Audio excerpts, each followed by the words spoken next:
आपण कौनसी फिल्म यात्रा नाटक देखि कांदुछंती कि ताहेले होई जांतु सावधान। यह हेउची एक गंभीर स्नायु रोग। एपरी करिबा द्वारा आगामी जीवन रे आपणक स्वास्थ्य रे आसीबो अनेक बड़ बड़ समस्या। आपण अनेक भयंकर रोगर मध्य सामना करिवे।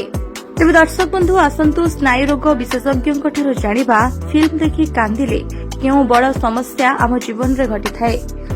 बहुत लोक कौन फिल्म हो नाटक हो सीरियल हो देखिकी जितेटा किसी इमोशनल सीन आसे कि अति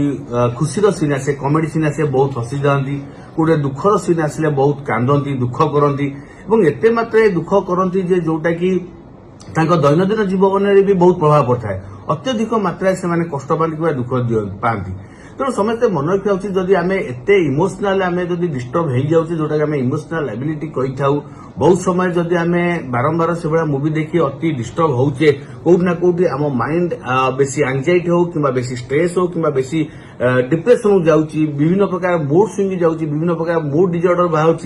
तो ए सबू जिनस आमर भविष्य जीवन में आगक आमर स्वास्थ्य उपर भी विभिन्न प्रकार साइड इफेक्ट पकई पारे कौन प्रकार मानसिक परिस्थिति जहाँ मुझे कहती कौन पर्सनाल डिजॉर्डर हो एंजाइटी हो स्ट्रेस हो डिप्रेशन हो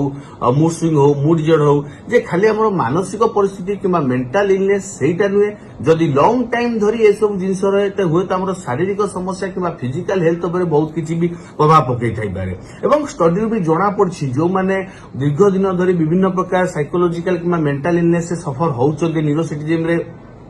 सफर होउचंदी सेमान क्षेत्र में मृत्यु हार कि विभिन्न रोगर मात्रा अधिक बढ़ी जाई थाए। तेणु जो मैंने लॉन्ग टाइम में रोचंदी साधारणतः जमी मुझे कहूली कौन प्रकार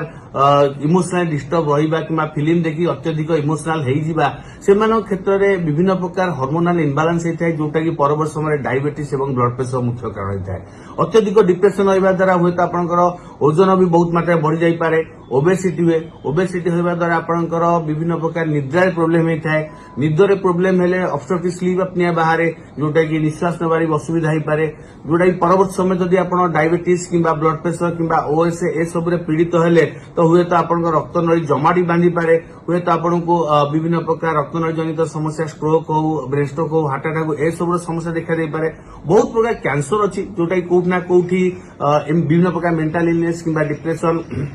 एंजाइटी सहित भी लिंक अच्छी विभिन्न प्रकार हार्ट प्रोब्लेम कथा कहतु ब्रेन प्रोब्लेम कथा कहतु तेणु कहवाक गले जदि आप लॉन्ग टाइम धरी विभिन्न प्रकार मेंटल इलनेस से जदि आप पीड़ित अच्छा तो विभिन्न स्वास्थ्य समस्या देखा दे पारे तेणु diabetes blood pressure stroke heart attack cancer भली समस्या भी देखा दे पारे। तेणु जो माने विभिन्न प्रकार फिल्म कि इमोशनल सीन देखिकी कि विभिन्न प्रकार नाटक ड्रामा यात्रा देखिकी जो माने बहुत बेसी कांदुछंती कि बहुत बेसी इमोशनल डिस्टर्ब होउछंती बहुत बेसी दुख पाउछंती से माने ए सब जिनिस को अवॉइड करंतु कारण ए सब जिनिस लॉन्ग टर्म में आपनकर स्वास्थ्य उपर बहुत किसी प्रभाव पकैଥାଏ हुए तो मृत्यु हार भी अधिक हो पाए तेणु से ए सब जिनिस दूरे रुहतु जदि बेसी किसी सेमती रोची तो आपण सेमती फिल्म देखा कि यात्रा कि नाटक सीरियल देखा बंद करूँ केमती माइंड फ्रेश रमती आप स्ट्रेस फ्री रे